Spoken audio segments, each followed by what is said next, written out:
Ya, kalau seumpamanya ini fair, ya kan, rumah sakit kan sudah menginginkan diotopsi saja. Ya. Kan rumah sakit juga kan mengusulkan itu. Tapi ada penolakan nih. Yang mengaku-ngaku kerabatnya. Tapi menurut saya yang bersangkutan perlu didalami lagi. Apakah yang bersangkutan PNS atau bukan? Apakah yang bersangkutan kerabatnya atau tidak? Ini sangat janggal sekali. Karena kenapa serapi itu? Tiba-tiba meninggal langsung dibersihkan semua, dimandikan, berangkatkan ke kampung halamannya. Kenapa nggak diberikan kesempatan dulu untuk dicek dulu? Oke. Bung Pitra, saya berikan Anda kesempatan untuk menjelaskan. Ini eksklusif ya? Iya. Boleh, silakan. Terima kasih. Bukan soal ijazah kalau ini. Jadi kita wajib menyelidiki ini karena kita mau bawa laporan polisi. Iya, iya. Pelapornya juga ada tuh peci merah. Oh, nanti pelapor, oke. Iya. Ya. Jadi banyak juga pelapornya. Ini dokumennya kurang lebih ya? Iya, ini dokumennya singkatnya. Oke. Silakan, Bung. Yang pertama ini pakai ini ya. Hilang sampai sekarang ya. Belum dapat. Oke. 42 tahun Sutrimo dikenal sebagai Ya, ini. penjaga rumah atau kepala rumah tangga di lingkungan mantan Jampitsus Jadi Febri Adriansyah. beliau Ya. ini bekerjanya di rumah ex Jampitsus. Rumah pribadi, oke. Ya. Jadi setelah kasus tersebut mencuat sampai ada penggeledahan dan lain-lainnya, kemudian beliau ini berangkat pulang nih. Ke Banyumas. Tentu kalau dia pulang di sini kan dia ingin menenangkan pikiran dan hatinya. Orang kan nggak ujuk-ujuk pulang, Bang Aiman. Ya. Berarti ada masalah, berarti ada problem. Saya menduga ini banyak tahu nih. Siapa yang ketemu ini, FA malam-malam, siapa yang rapat dengan dia kan gitu. Ya, Di mana tempatnya tentu kan di sini. Ya kan? Nah. Jadi kemudian yang bersangkutan ini saya bilang tadi bercerita kepada kerabatnya atas kegelisahan dan keresahannya. Pimpinan saya ataupun bos saya ini lagi banyak masalah kata dia gitu. Kemarin teman-temannya juga ditangkap. Nah, Ditangkap mungkin diperiksa ya? iya itu versi dia kan gitu. Oke. Dan saya sekarang nggak tahu gimana. Artinya dia menyampaikan rasa frustasi dia. Ya, ya, ya. Ya itulah keyakinan saya ini banyak tahunya dia nih. Sehingga dia pengen menenangkan diri dulu ke kampung halamannya Desa Banyumas, Desa Walahar. Ini orang susah Bang, ya kan? Ya. Bukan siapa-siapa. Yang namanya kasus-kasus hukum biasanya yang korban ada rakyat kecil. Itu banyak yang terjadi. Maka dari itu selang beberapa hari dia ditelepon tuh orang yang tidak dikenal. Oke. Kalau Orang saya tidak menyebutnya, tapi tentu dia udah kenal siapa itu. Oke. Karena infonya suaranya juga dia ini tahu. Tapi di dalam handphonenya mungkin tertulis nggak disimpan lah. Belum tahu. Jadi setelah dia dihubungi dia disuruh balik tuh. Infonya yang suruh balik ini adalah orang besar. Oke. Suruh balik dia kan gitu. Nah baliklah dia ini ke Jakarta. Pertanyaan saya ketika dia perjalanan balik ini kan dia dikasih duit 5 juta untuk berangkat pulang kan gitu. Oke. Pertanyaan saya ketika dia pulang ini yang harus didalami adalah dia bersama siapa saja. Oke. Gitu kan? Yang kedua itu. Terus yang kedua nomor telepon ini telepon siapa? Oke. Terus yang ketiga dia menggunakan armada apa? Oke. Kalau menurut saya armadanya gelap kan gitu. Nah, Kenapa armada itu menjadi penting? itu kan harus membuktikan itu punya siapa armadanya. I see. Oke. Gitu kan? Yang jelas menggunakan barang pribadi ya, bukan travel apakah atau sudah apapun. dikondisikan, disiapkan dan lain-lainnya. Oke. Nah, itu Dan sedang tujuannya kita apa dalami. terakhir itu? Oke, dan tujuannya apa? Nah, setelah itu kemudian di tanggal 22 Juli sekitar pukul 20.00 WIB ya, yang bersangkutan itu menurut keterangan saksi ya, kerabat yang diperiksa polisi ya, Sutrimo terakhir terlihat sekitar 20 WIB di depan klinik Morden Kebayoran Baru. Kebayoran Baru Jakarta Selatan, oke. Yang Ini setibanya di Jakarta ini? Iya, tanggal 22. Jadi sebentar, saya konfirmasi. Malam-malam. Ini walaupun masih pengumpulan data ya. Iya. Dia dari Banyumas dipanggil ke Jakarta, setibanya di Jakarta tewas. Nah, jadi kemudian tewasnya itu Dipanggil untuk dibunuh. Datang untuk mati. Coba sebentar. Boleh.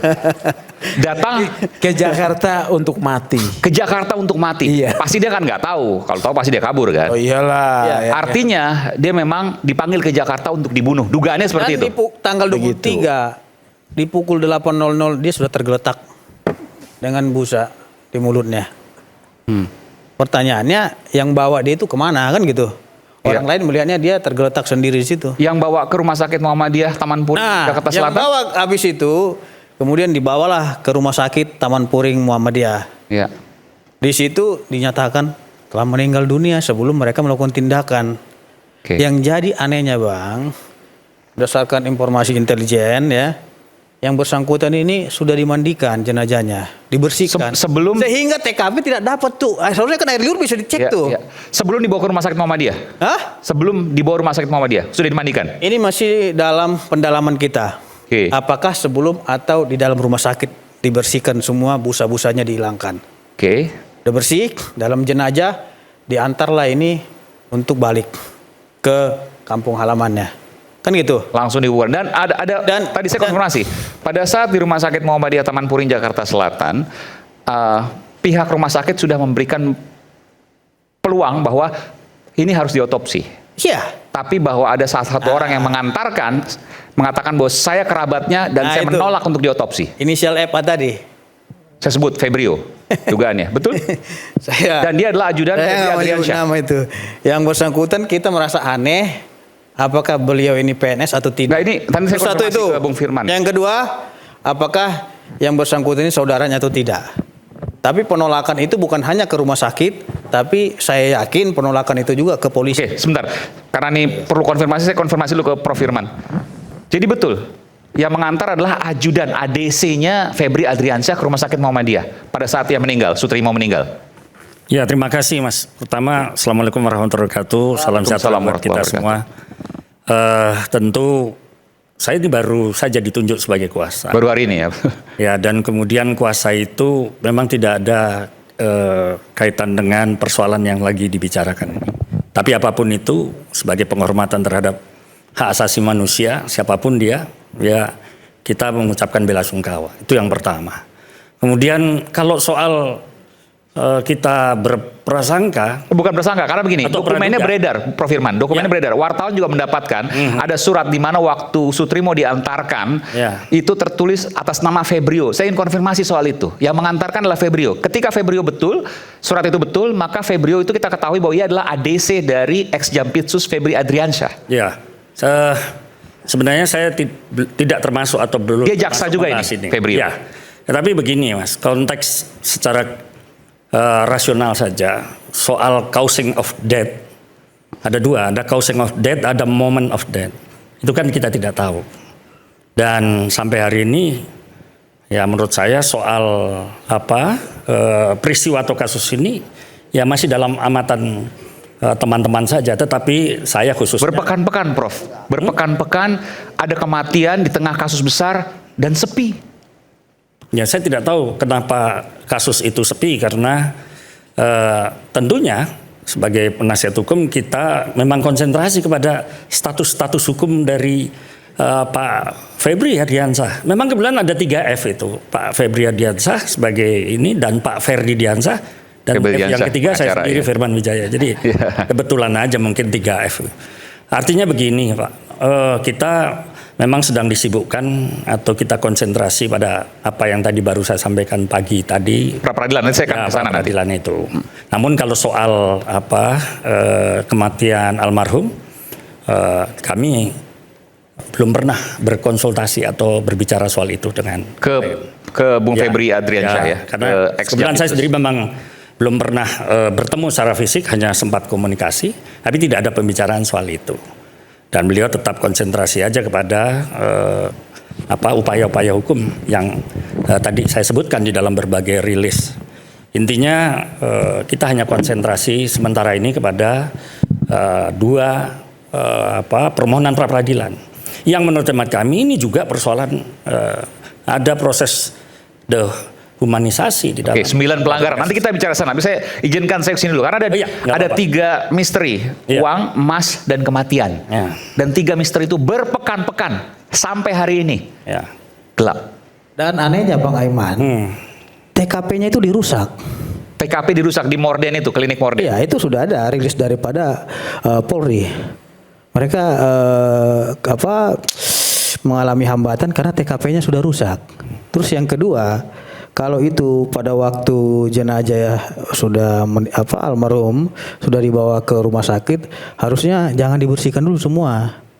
Air liurnya biar dicek kan gitu. Ini sudah rapi semua, tiba-tiba dikasih keluarga aja infonya nggak bisa melihat secara utuh, cuma melihat mukanya aja.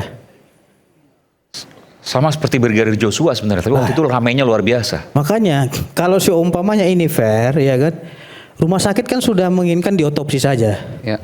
Kan rumah sakit juga kan mengusulkan itu, tapi ada penolakan nih, yang mengaku-ngaku kerabatnya.